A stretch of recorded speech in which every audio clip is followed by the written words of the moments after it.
So I'm going to start here. See, I'm missing the beanie here, you know, the look. Introduce yourself. Hello everyone. My name is Janos Menberg. I was the director of the first movie, Nach Hause, back home.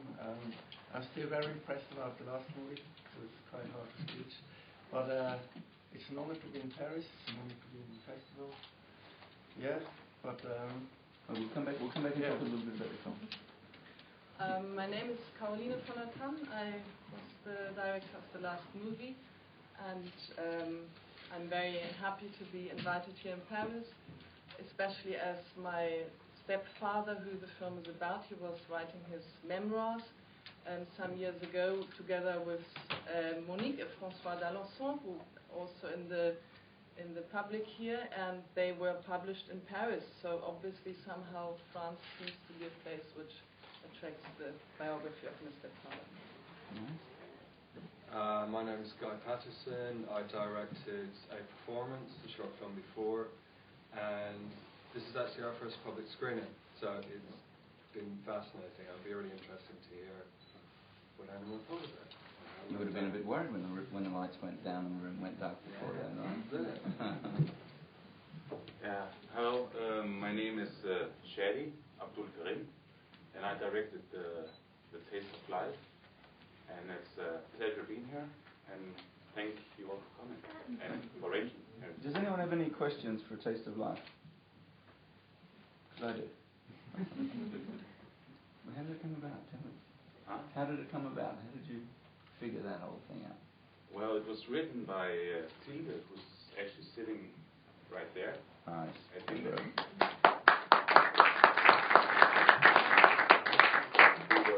came up. I don't know, I think she saw a documentary about active death help something. No, it's Wings of Desire, the movie, but it was just the angels that inspired me in that movie. It's not bad to be inspired by angels. She was inspired by something like, I felt it was like poetic, and I wanted to make like a poetic kind of short film. So this is what we came up with. No, it's a very delicate touch, And Caddy Locke, the festival manager at the end, sort of called me up one night and said, I know you haven't seen this yet, but you need to really see this film. So, bravo, it was very, very good. Well done. So, I have my Swiss Army knife here, and I've got a Mexican guy here, so we're going to hold you down. Yeah. So, what the hell? Tell me. I was looking around for stories to make a film about for a long time, and reading books and books of short stories, and I came across this Irish writer, Philip O'Callaghan, who's great, and I was away in Ecuador on a trip to see some friends, and I read that one, and it just stayed with me, and when I came back, I showed the story to the friends who were trusted, and asked them all what they thought of it and what they got from it. And everyone said something completely different. Like, everyone had really, really different takes on what he was doing, what the story was a metaphor for, where the sympathies lay. And I think that ultimately became the thing that I was interested in, not what he was doing so much, although that's obviously the centre of it, but it was that everyone came at it from such different angles, and I think that's when I sat down and wrote it as a short film and made it, that was really what we were trying to do. You want to take a step forward so the photographer can get back there, because he likes these type of photos. Kind of to put our audience a little bit in the shoes of his audience. I mean, I think that was the thing about it. That's what independent film's about. You make a statement and you want people to have 15 different takes on it. I want people to walk out of these rooms talking about it. What did you think? What did you think? And that's why we liked it. Yeah. Anyone have any questions? Anyone want to borrow my Swiss Army knife? So what's your personal interpretation of that? Of what? Of what he's doing, or why, or... I think he's doing it for the right reasons. I think he has something he can give to people, and that will make a difference. You know, even just to make people think. And so that's enough for him.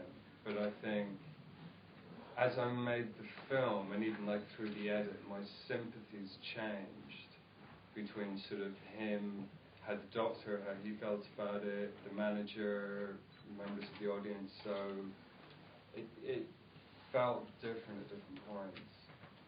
It's a nice vague answer for you. And first screening is always a big thing. I don't know how you sat down. I pace up the back and the thing when I have to Sit back. Yeah. I made a film, or I'm making a film on the first ever jet fighter pilot, the Luftwaffe Me-262 pilots. I found 9 of them alive. There's, I think, 3 of them are now dead. And I was amazed just to sit down with these men who've witnessed history at the closest level. So tell us a little bit about how personal this story was, the story, how it affected you. Well, obviously it's a very personal story because it's the story of my stepfather. So he's been my stepfather for 25 years, and we got along very well. And at home we were talking a lot about history ever since, because obviously he had a lot to tell. And I think maybe that is also, in my generation, I'm not the generation that were in the students' protests of 68, 69, so I could talk with him without having a deep conflict, because I think I could ask him any question, and the way he would answer is in a way his choice, and also a respect for the biography of how somebody decides to deal with his biography within certain boundaries, within the boundary of truth and let's say morality.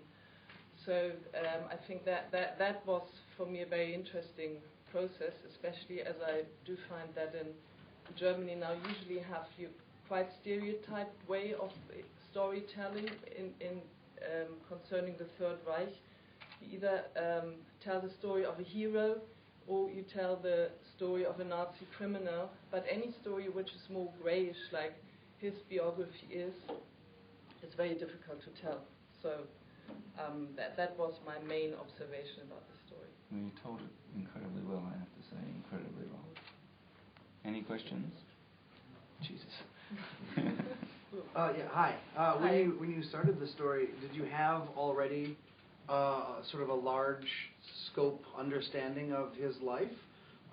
Because essentially what I saw was a very effective, very nuanced storytelling of what tends to be the negative answer, which is, I was just a soldier doing what I was told to do. But the depth of character that you draw through the film makes that a legitimate statement. And what I was wondering is if you had knowledge of more detail, or did you just kind of knew that, he did X, Y, and Z and was there at the end and wanted to explore that, or did you, over the course of 20 years or however long you spoke to him, just casually, did you pick things up? No, basically more or less I knew the story.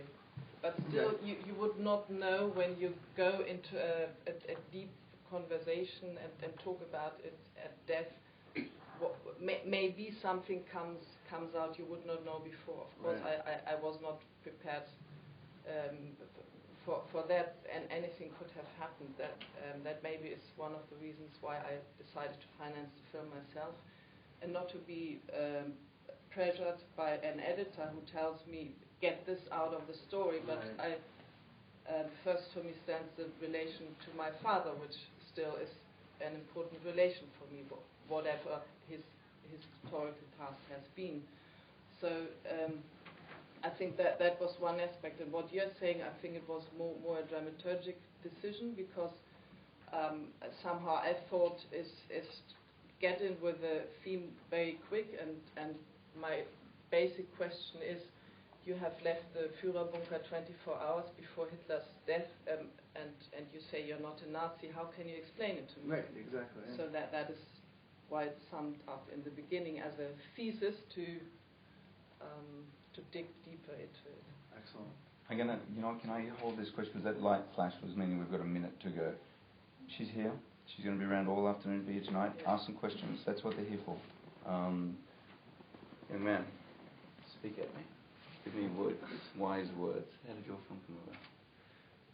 No, it was just my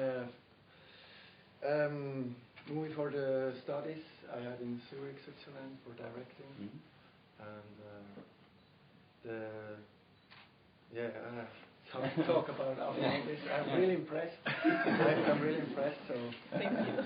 I loved your film. Yeah, no, it was such. I mean, your film was a bit of a hit with our staff as well. It's a sort of a slow burner or whatever, but it's really, really touching and really good. So, yeah. We're going to have to jump out again. They're here. Talk to them. That's what they're here for. The girls in the thing are going to kill me if I don't move them out. A couple of things. Audience awards. We've got audience award thingos. Please write down your favourite film. Put it in the box. We'll count them out and we'll award them tonight. Boat party tonight. Please come along. There's going to be directions. There's going to be people yelling and screaming, saying, "Follow me to the boat party." We've got a band on there. It's going to rock your socks off. Awards ceremony tonight starts at 8 o'clock. I'm hoping.